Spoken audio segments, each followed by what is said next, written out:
పోడు భూముల పట్టాలు ఇయ్యలే మా మిత్రుడు చెప్తున్నాడు. మాదిగల ఏబిసిడి వర్గీకరణ చేయలే, ముదిరాజులను బీసీ-డి నుంచి ఏ గ్రూపులకు బదలాయింపు చేయలే. సన్నాసోడా 10 ఏళ్ళు నువ్వు ప్రభుత్వంలో ఉండి పన్లిగిల పెట్టి ఇవాళ వచ్చి 100 రోజుల్లో మేము ఇన్ని చేస్తే అప్పుడే దిగిపో అని అంటున్నావు.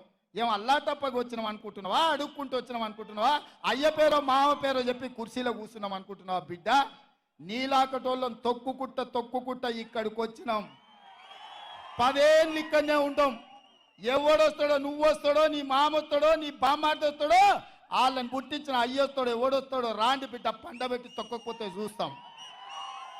10 ఏళ్ళు ఇందిరమ్మ రాజ్యం ఉంటుంది, ప్రజాపాలన జరుగుద్ది, ప్రజల కష్టాలన్నీ తీర్చే బాధ్యత కాంగ్రెస్ పార్టీ తీసుకుంటుందని చెప్పి నేను ఈ సందర్భంగా తెలియజేస్తున్నా.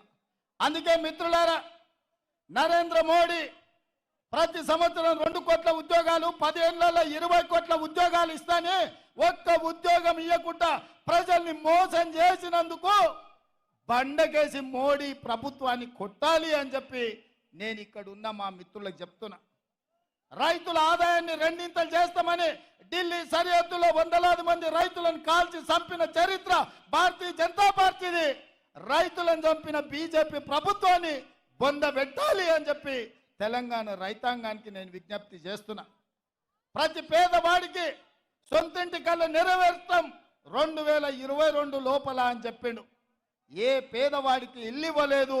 అందుకే మోడీ ప్రభుత్వాన్ని, బీజేపీని గద్దె దించాలి అని చెప్పి నేను ఈ సందర్భంగా తెలియజేస్తున్నా. ఇదే కాదు, జన్ధన్ ఖాతాలో స్విస్ బ్యాంకులో లక్షలాది కోట్ల రూపాయలు నల్లధనం ఉంది.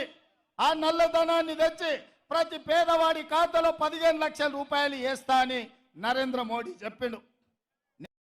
నేను అడుగుతున్నా మా అక్కల్ని, మా సోదరులని, మోడీ మీ ఖాతాలో 1 పైసాన్ని వేసిండా? 10 పైసలన్నీ వేసిండా?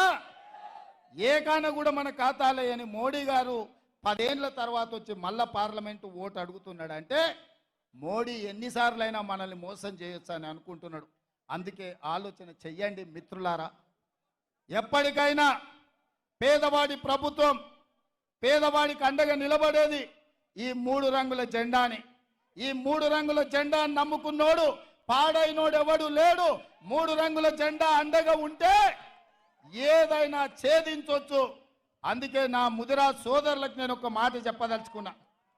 ముదిరాజు బిడ్డలారా, మీరు ఆలోచన చేయండి. మీ సోదరుడు పేదోడు మీ ఇళ్లలో పుట్టి మీ ప్రతిష్ట నీల మధుకియాల. ఒక్క పక్కన గడిలలో ఉండే దొర ఉన్నాడు, రెండో పక్కన ఓ పెద్దరెడ్డి ఉన్నాడు.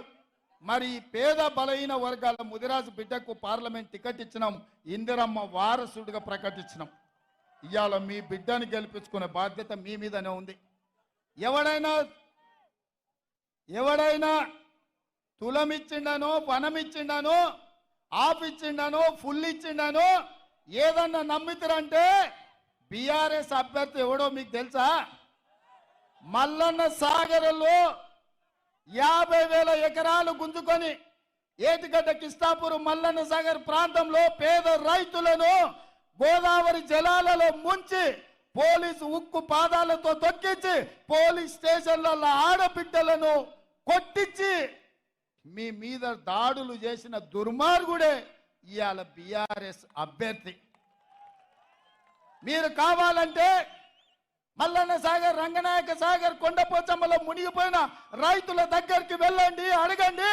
ఈ దుర్మార్గుడు వెంకట్రామరెడ్డి ఎవడు కలెక్టర్గా ఉండి ఇక్కడ రైతుల